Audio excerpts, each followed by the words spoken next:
우리가 대림절 첫 번째 주일을 맞아서 그 의미를 살려서 인사하겠습니다. 인사하실 때에 예수만이 소망입니다. 이렇게 인사하겠습니다. 예수만이 소망입니다. 반대쪽으로도요. 예수만이 소망입니다. 네, 감사합니다. 네, 벌써 대림절이 시작되었습니다. 연간 교회력은 이제 대림절부터 한 해를 시작하게 됩니다. 그것은 우리가 예수님을 기다리면서 한 해를 시작하는 의미를 여기에 담은 것입니다. 주님을 기다리는 것은 무슨 의미입니까? 내가 이미 예수님을 영접했지만 이 대림절 기간 동안에 주님을 더 깊이 받아들여서 더 깊이 주님과 연합하는 것을 꿈꾼다는 것입니다. 그래서 우리 모두가 이 주님을 더 깊이 모셔드리는 이 바람을 가질 수 있기를 축원합니다. 또 이 주님을 기다린다는 것은 무슨 뜻입니까? 그것은 재림의 주로 다시 오시는 주님을 기다린다는 의미입니다. 이것이 바로 재림신앙입니다. 부활신앙입니다. 다시 말해서 천국신앙입니다. 사랑의 원자탄, 이런 놀라운 별명을 가지신 손양원 목사님, 그분은 낮에나 밤에나라는 곡을 작곡했습니다. 그 곡의 원래 이름은 주님 고대가입니다. 주님을 간절히 기다린다는 뜻이죠. 그 곡을 한번 나중에 찾아보십시오. 3절 가사를 보면은 이렇게 되어 있습니다. 먼 하늘 이상한 구름만 떠도 행여나 주 내 주님 오시는가 해. 할렐루야. 예, 이처럼 경건한 앞서간 성도들은 주님이 오시기를 간절히 사모했습니다. 주님의 재림을 간절히 기다렸습니다. 왜냐하면 그것이 한번 생각해 보십시오. 신앙인으로 생각해 보십시오.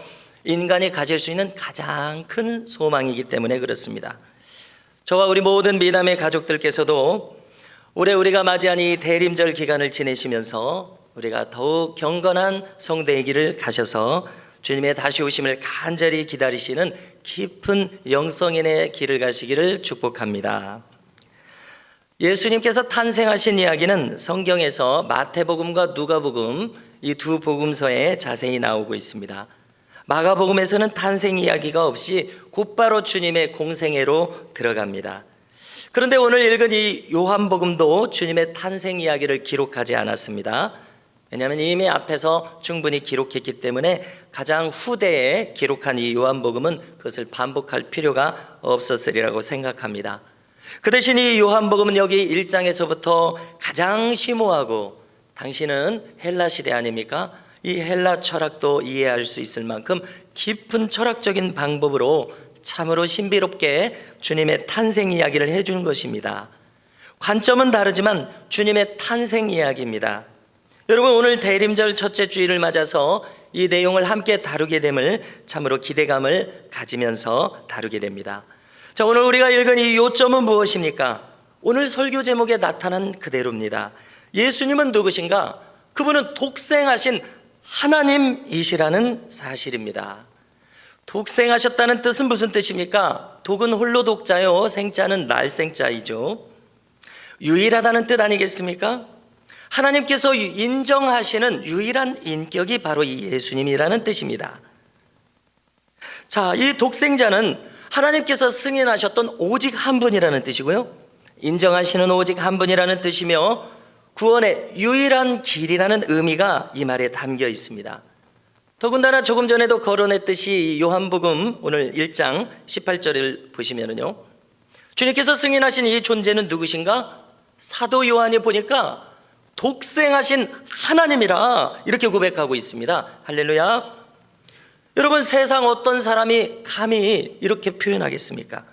이 독생자는 즉 하나님이시다, 이렇게 엄청난 이야기를 이 세상 누가 발설을 하겠습니까? 여러분, 가만히 한번 생각해 보십시오. 이것이 사람의 이성이 감당할 수 있는 이야기겠습니까? 사람의 이성으로는 감당할 수 없기에 이 세상의 수많은 사람들이 이 예수님이 하나님이시라고 이야기하는 것을 절대로 못 믿겠다고 이야기하는 겁니다. 이분이 구원자시라는 것을 참 믿기 어렵다고 이렇게 이야기하는 것입니다. 인간이 어떻게 신이 되는가? 자기의 머리로는 도저히 이걸 수용할 수 없는 이야기라고 고통을 호소하는 것이 이 세상 사람들의 형편입니다. 그러므로 우리가 깨닫는 것은 이것은 도저히 성령의 기적적인 역사가 아니고서는 보통의 사람이 예수님을 믿는 것은 불가능에 가깝다. 우리는 이렇게 생각할 수밖에 없습니다. 그래서 우리는 지나간 수많은 세대의 사람들을 통해서 확인하게 되는 것은요, 도저히 믿을 수가 없어서 고통한 나머지 사람들이 부르짖는다는 것입니다. 하나님께 너무나 고통스러워서 정말 이분이 하나님이신지 알려주십시오라고 고통 속에 부르짖더라는 것입니다. 우리가 지난 말씀을 나눈 기회들을 통해서 이미 썬다싱이라고 하는 인물이 고통스러워서 정말 주님이신지 알게 해달라고 부르짖었다는 것을 나눴습니다. 정말 신이시라면 제가 그것을 알게 해주십시오. 그리고 우리가 지난 오후 시간들을 통해서 살펴본 우리 한국교회 초대 믿음의 선진들이 있었습니다. 깡패로 유명한 김익두 목사님, 또 정말 이 도사의 길을 걸었던 길손주 목사님, 또 유명한 평양 박치기 역시 깡패였던 이기풍 목사님, 어려서부터 교회를 다녔지만 중간에 허랑방탕했던 정말 몹쓸 청년이었던 이성복 목사님, 이런 분들은 이제 주님과 맞닥뜨릴 때 이 괴로운 자기들의 인생 속에서 정말 하나님이시면 제가 그것을 알게 해달라고 외쳤을 때 이분들에게 하나님께서는 음성으로, 마음의 확신으로, 꿈속에서 자신을 계시해 주시는 상상할 수 없는 하나님의 계시의 사건이 있었다는 것입니다. 한두 사람이 아니잖아요. 수많은 사람들이 진심으로 부르짖었을 때 하나님께서는 그들을 만나 주신 것이 성경과 인류 역사에 수많은 사례가 있었던 것입니다. 여러분, 우리는 왜 그렇게 하지 않습니까? 여러분들은 왜 그렇게 하시지 않습니까?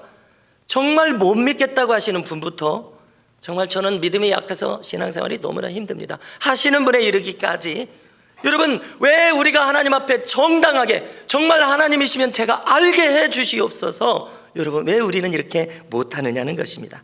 간절히 부르짖어 외치시기를 축원합니다. 예수님이 구원자시라는 것이 믿기지 않습니다, 이렇게 외치시고 주님 앞에 나오시기 바랍니다.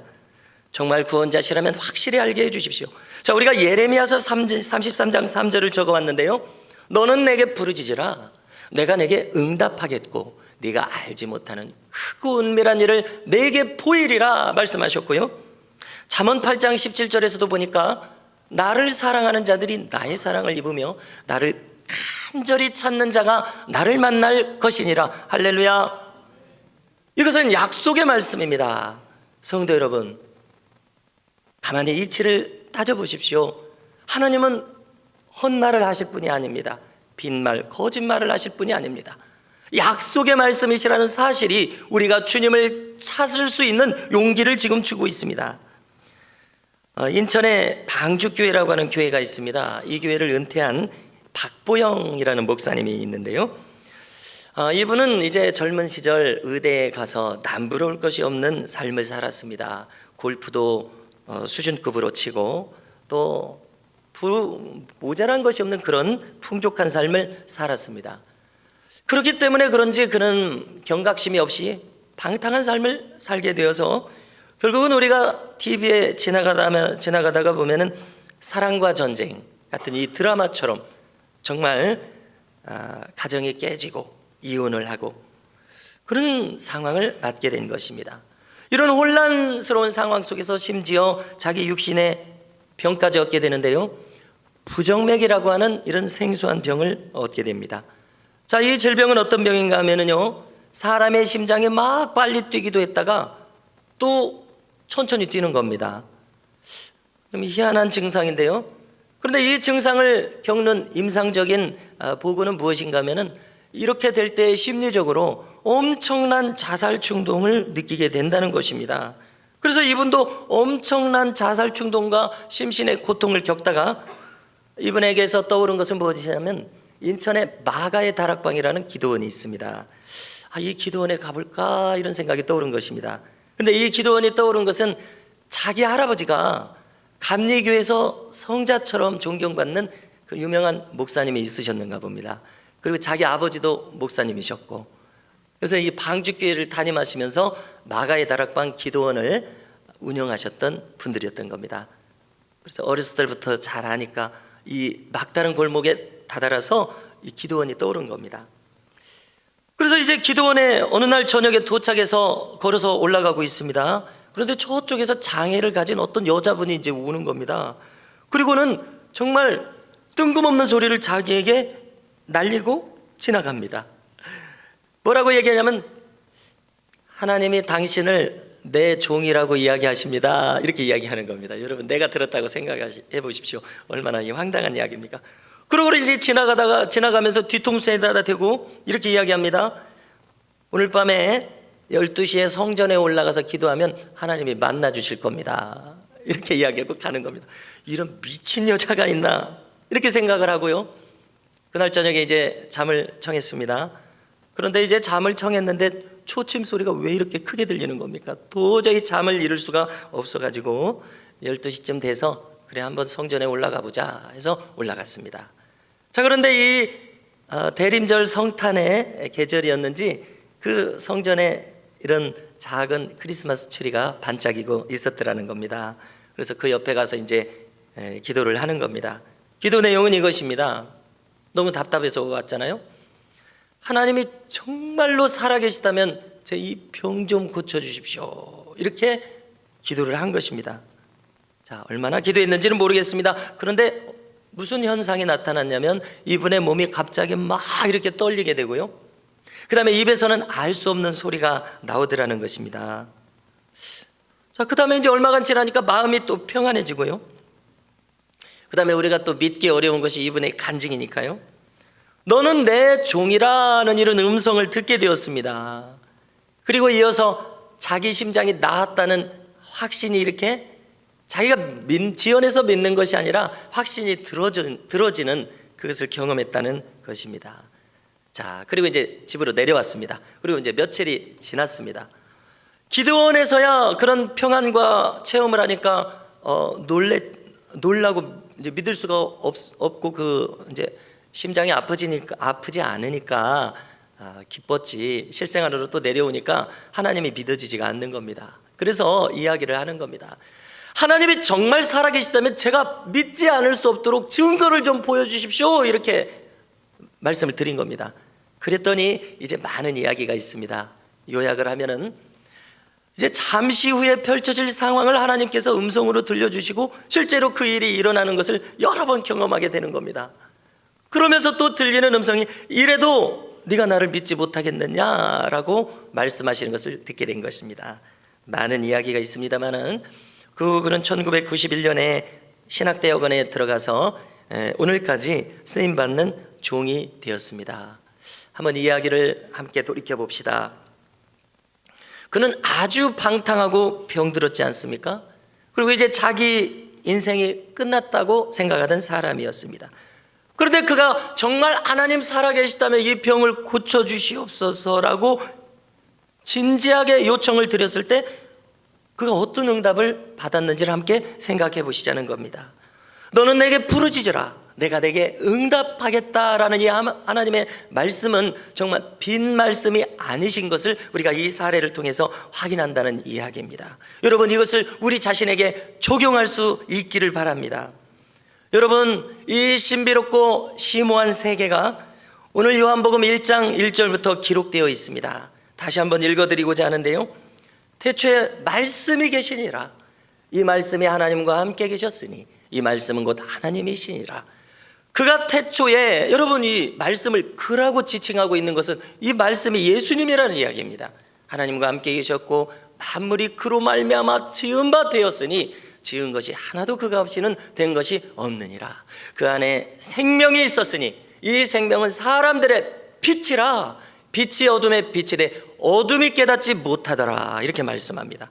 여러분, 이 요한은 이 빛에 대해서 계속 이야기합니다. 9절부터 보니까요, 참 빛, 곧 세상에 와서 각 사람에게 비추는 빛이 있었나니 그가 세상에 계셨음에며 세상은 그로 말미암아 지은 바 되었으되 세상이 그를 알지 못하였고 자기 땅에 오매 자기 백성이 영접하지 아니하였으나 이스라엘 땅에 와서 자기 백성의 주인으로 오셨음에도 불구하고 소수만이 그를 영접하고 다수의 사람들은 그를 영접하지 않았습니다. 그래서 그 다음 구절 보여주십시오. 영접하는 자, 곧 그 이름을 믿는 자들에게는 하나님의 자녀가 되는 권세를 주셨으니 이는 혈통으로나 육정으로나 사람의 뜻으로 나지 아니하고 오직 하나님께로부터 난 자들이니라 라고 이 사도 요한이 이야기하고 있는 것입니다. 여러분, 방금 살폈듯이 태초부터 있었던 이 말씀은 곧 빛이라고 했습니다. 그리고 이 빛이 곧 예수 그리스도라고 요한이 지금 증언하고 있습니다. 여러분, 우리는 이 요한의 증언을 따라서 예수님께서 이 땅에 인간의 몸으로 오셨고 그가 바로 태초부터 계신 영원하신 분이심을 믿으시기를 축원합니다. 이 예수님을 직접 뵙고 경험한 요한은 오늘 말씀 이제 마지막 즈음에서 뭐라고 얘기합니까? 그는 아버지의 독생자시요 은혜와 진리가 충만하더라고 전하고 있습니다. 이것이 바로 요한이 경험한 예수님에 대한 짤막한 요약입니다. 그는 독생자요 은혜와 진리가 충만한 분이더라, 이렇게 요약해주고 있습니다. 이렇게 오신 예수님에 대해서 누가복음은 이렇게 주님의 탄생에 대해서 이야기해 줍니다. 어떻게 예수님께서 인간의 몸을 입게 되었는지 알려줍니다. 우리가 누가복음 1장을 보니까 처녀 마리아에게 가브리엘 천사가 찾아왔습니다. 28절을 보니까요, 은혜를 받은 자여 평안할지어다 주께서 너와 함께 하시도다, 이렇게 이야기하고요. 29절을 보니까 마리아여 두려워 말라, 무서워하지 말라, 네가 하나님께 은혜를 입었느니라. 그리고 31절을 보니까 보라 내가 잉태하여 아들을 낳으리니 그 이름을 예수라 하라, 이런 말씀을 전한 것입니다. 다 아시듯이 이 말을 듣는 사람은 처녀 마리아입니다. 처녀가 어떻게 잉태를 하겠습니까? 그러나 그가 잉태하겠다고 전하는 이 놀라운 말씀을 함께 주목하시자는 것입니다. 그러자 마리아는 주의 여종이오니 말씀대로 내게 이루어지다 라고 마치 자기가 알고 있었던 것처럼, 마치 자기가 기다리고 있었던 것처럼, 마치 이런 일이 언제쯤 나에게 올 수도 있다는 것을 안다는 것처럼 이렇게 빠르게 수용할 수가 있습니까? 마리아의 대답이 이것입니다. 여러분, 함께 궁금해하고자 하는 것은 이것입니다. 도대체 이 마리아라고 하는 처녀는 어떤 사람으로 살았기에 이런 엄청난 일이 이 보통 사람같이 보이는 처녀에게 일어나느냐 하는 것입니다. 그녀는 마음에 어떤 준비를 평소 하고 있었길래 구세주를 잉태하는 이런 엄청난 사람이 되었느냐는 것입니다. 여러분, 이것은 평범한 사람, 특별히 하나님을 거부하는 사람에게는 결코 있을 수 있는 일이 아닙니다. 왜냐하면 주님께서는 거룩하지 않는 것, 자신을 환영하시지 않는 곳에는 임하실 수 없음을 우리가 성경과 실제 삶에서 확인하게 되기 때문에 그렇습니다. 우리는 또 시선을 돌려서요, 주님을 기다리는 이 계절에 우리는 예루살렘 성전에서 아기 예수를 맞았던 두 분의 노년의 종들을 떠올리게 됩니다. 그분들은 평생 메시아를 기다리면서 기도했던 분들이었습니다. 참으로 경건한 분들이지 않았겠습니까? 안나라고 하는 여선지자는 결혼한 지 7년 만에 홀로 됐습니다. 그런데 84년에 노년이 되어서 아기 예수님을 보고 메시아께서 오셨다고 성전에서 예루살렘 성내에서 전하였다고 기록합니다. 얼마나 놀라운 이야기입니까? 아기 예수님이 메시아라는 걸 알아봤다는 것입니다. 많은 사람은 전혀 몰랐겠죠. 그러나 성경은 이 여성 선지자, 노년의 선지자는 알아봤다고 이야기합니다. 그런가 하면 시몬이라고 하는 할아버지는 아기 예수를 할례하러 온 8일째 된 아기 예수를 품고서 주제여 말씀하신 대로 종을 놓아주시는 도다라고 경배하며 기도하며 찬송합니다. 여러분, 얼마나 놀라운 말씀입니까? 한번 나중에 곰곰이 생각해 보십시오. 주제여 이제는 종을 놓아주시는 도다, 무슨 얘기입니까? 자기가 지금 평생 이 메시아를 기다렸고 평생 메시아 뵙기를 기도했었다는 얘기 아닙니까? 그래서 그 응답이 이루어졌고 이제는 자기가 평안히 죽을 때가 됐다는 것을 깨달아졌다는 이야기 아닙니까? 참으로 놀라운 이야기가 아닐 수 없습니다. 저는 우리 미담교회에 계신 수많은 7080 어르신들에게 이와 같은 경건한 기도자의 은혜가 임하기를 간절히 축원합니다. 왜 웃으세요? 그렇게 다 사실 수 있습니다. 그렇게 사시는 모범을 보여주시면 얼마나 좋을까 생각합니다. 여러분, 평생이 담긴 기도, 이 기도가 응답된 이 사실을 들을 때 얼마나 놀랍습니까? 이처럼 주님께서는 자기를 환영하고 사모하는 자들에게 임하시더라는 것입니다. 마리아도 그랬으니까 그에게 찾아왔다는 겁니다. 하나님을 원하지 않는데 이런 일이 일어나는 법은 없습니다. 성경을 상고할 때 여러분, 하나님께서 우리에게 자유의지를 주셨습니다. 내 마음대로 할 수 있는 마음을 주셨습니다. 그래서 우리가 놀라는 것은 우리가 세상으로 가버리지 않냐고 나의 자발적인 마음으로 하나님을 찬양하고 주 앞에 나오는 것이 기적이라는 것입니다. 자유의지를 줘서 다 그냥 자기 하고 싶은 대로 가버렸지 않습니까? 그런데 내가 하나님 앞에 나와서 찬송한다는 것은 대단한 기적이요, 하나님이 바로 이것을 바라시는 분이십니다. 할렐루야.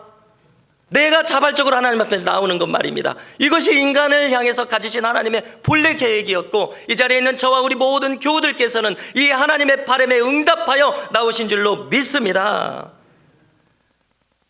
무슨 이야기입니까? 나 스스로 마음을 열 때에만 하나님께서는 나에게 오십니다. 나의 의지를 거슬러서 임하실 수가 없더라는 이야기입니다.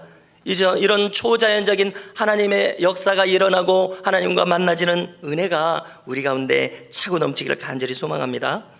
저는 지난 우리 교회에 이제 벌써 1년 반 정도 됐는데, 그 이전에 한 5년 동안 부교육자로 있으면서 성령으로 잉태케 하시는 이 일에 특별히 이제 주목하는 시간들을 얼마간 가졌습니다.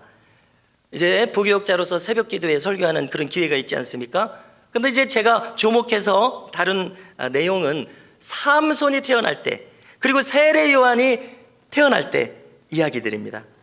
여러분, 그리고 이제 그 즈음에 제가 젊은 가정들하고 성경 공부를 하고 있었을 때 이렇게 이제 또 나누는 시간이 있지 않습니까? 한 젊은 가정이 이야기를 합니다.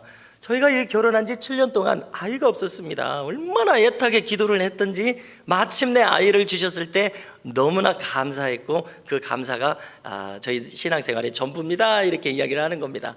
그래서 그 딸이 있어요. 딸이 있는데 그 딸을 정말 뭐라고 표현해야 될까요? 그냥 아무튼 그 딸을 위해서 그냥 모든 것을 바치는 그런 삶을 살아가고 있고 그렇게 행복해 합니다.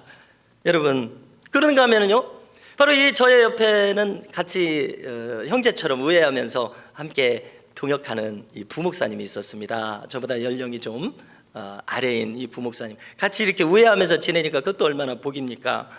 그런데 이 두 부부가 손남손녀예요. 잘생기고 예쁘게 생기셨어요. 그런데 아이가 없어요. 40이 되어 가는데 아이가 없는 겁니다. 그래서 이제 저는 문제의식을 가지게 된 것이죠. 어떤 가정은 간절히 기도해서 주셔서 너무 기뻐하고, 또 어떤 가정은 이제 자세히 물어보지는 못했습니다만 원하는 것 같기는 해요. 근데 이제 또 적극적으로 원하는 것 같지 않아 보이기도 하고요. 아무튼 아이가 생기지 않습니다. 그래서 여러분, 그런데요, 반면에 조금 민망한 얘기가 될 수도 있습니다만은 저는요, 아무 때고 아이가 잘 생기는 거예요. 그래가지고요, 왜 이렇게 아이가 잘 생기는가? 그래서 이래서는 안 되겠다. 공장을 폐쇄하자. 3명까지는 교회에서 받아줄 텐데 4명부터는 위험하다. 내가 이 청빙을 받아야 하나님 일을 할 수가 있을 텐데, 이런 불안감이 오는 거예요. 여러분, 그래서 이제 그 근래에 생각해 봤습니다. 근래에 아이가 왜 이렇게 잘생기는가? 왜 잘생겼을까요? 그것은 제가 아이를 원했기 때문입니다. 할렐루야. 무슨 얘기인가 하면요, 중고등부 때 언젠지는 모르지만, 청년부 때 언젠지는 모르지만, 설교를 들을 때, 야곱의 이야기를 읽을 때, 이렇게 아이를 많이 가지는 것이 하나님 축복이구나 하고 제 마음으로 화답을 했다, 이 말입니다. 그리고 나도 이렇게 아이를 많이 가져야지라는 생각을 했다, 이것입니다. 언제 했는지는 제가 기록할 수가 없어요. 그런가 하면은 저의 이 신대원 동기들이 같은 나이가 50명이나 됩니다. 200 몇 명 중에서요, 그 나이에 들어가는 신대원생들이 50 몇 명이나 돼요. 제가 이렇게 가만히 어떻게들 사나 봤죠. 보려고 본 게 아니라 보여서 보니까 다들 3명 이상씩은 낳는 거예요. 그래서 이 사람들 나하고 비슷한 마음을 가졌나? 이런 생각을 가지면서요. 그래서 여러분, 우리 교회 부목사님도 아이가 셋이잖아요. 어쩌면 제가 아이가 셋이라서 얼른 이 부목사님의 호감을 가졌는지도 몰라요. 하나님의 뜻을 아시는 분이구나, 이렇게요. 성도 여러분, 요점은 이것입니다. 아이를 많이 가지는 것을 축복이라고 생각하고 내 마음에 엄청나게 환영을 하니까 하나님께서 차고 넘치도록 주신 것 아니냐는 것입니다. 그런가 하면 반면에요, 혹시 청소년기나 청년기에 아기를 가지는 것을 두려워했거나 나는 결혼을 안 해야지 했거나 아니면 내가 아이를 결혼하더라도 아이를 적게 낳아야 되겠다거나 아니면은 어떤 여러 가지 정신적인 여러 가지 이유로, 심리적인 이유로 나는 아이 가지는 게 너무 두렵다거나 아이 낳는 것이 고통스럽다거나 이렇게 해서 꺼리는 마음을 가졌기 때문에 혹시 안 생기는 것은 아니냐 하는 이런 생각을 가지게 된다는 것입니다. 왜냐하면 하나님의 역사는 환영하는 곳에 일어나니까요. 여러분, 성경의 많은 인물들을 보십시오. 아브라함, 89세의 사라가 잉태할 수 없을 때 그 아이를 가지기를 간절히 원했습니다. 하나님께서 약속하셨기 때문에, 축복하신다고, 후손을 축복한다고 약속하셨기 때문에 간절히 원하니까 생겼습니다.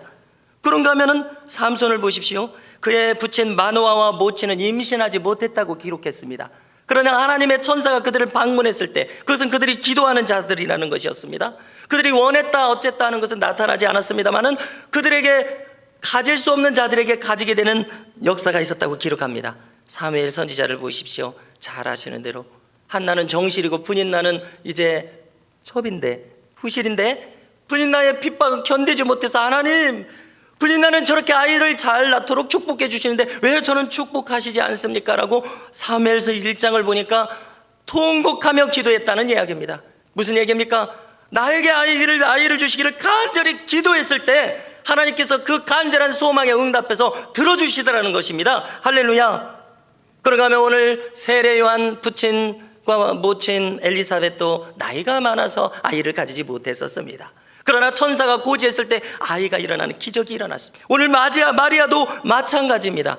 여러분, 하나님께서 살아계시다면 어찌 이것이 하나님께 불가능한 일이 되겠습니까? 이 뒤를 따져보십시오. 이런 일을 못하신다면 우리가 어찌 그분을 하나님이라고 믿을 수가 있겠습니까? 하나님은 능치 못한 하나님이심을 믿으시기를 주님의 이름으로 축원합니다. 여러분, 주는 자가 있으니까 받는 자가 있는 것입니다. 아이가 어떻게 생겼습니까? 주셨으니까 생겼음을 믿으시기 바랍니다. 사라가, 한나가, 삼손이, 엘리사벳이, 마리아가 어떻게 아이를 가졌습니까? 주는 자가 있으니 받은 자가 있더라는 사실입니다. 하나님께서 주셔야만 이 창조적인 역사가 일어난다는 것을 반드시 망각하지 마시기 바랍니다. 성도 여러분, 함께 기억하십시다. 하나님께서는 내 뜻에 반해서 역사하실 수 없습니다. 큰 병에 걸리셨습니까? 낫기를 원한다고 아뢰시기 바랍니다. 낫게 하실 것이라고 믿으시기 바랍니다. 낫는다고 믿으십시오. 왜냐하면 믿는 자에게는 이런 표적이 따르니 손을 얹으즉 나으니라 약속하셨습니다. 그러나 조건적입니다. 믿는 자가 되라는 것입니다. 그리고 약속입니다. 약속이란 건 무슨 뜻입니까? 손을 얹으즉 나으리라. 하나님께서 말을 한번 꺼내셨잖아요. 하나님 명예가 걸렸다는 이야기입니다. 담임 목사가 손을 얹고 나을 것을 구했습니다. 담임 목사의 명예가 걸려있다 이것입니다. 손을 얹으즉 나으리라 말씀하셨음에 수치를 당치 않게 하실 것을 믿으시기 바랍니다.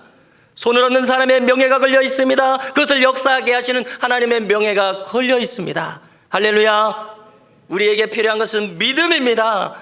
하나님은 돌아가시지 않았습니다. 어제나 오늘이나 영원토록 동일하신 하나님을 믿으시기를 주님의 이름으로 축원합니다. 성도 여러분, 하나님은 능치 못함이 없으십니다. 우리를 얼마든지 축복하실 수 있는 하나님이십니다. 오늘 성경 18절을 보니까 보여주십시오.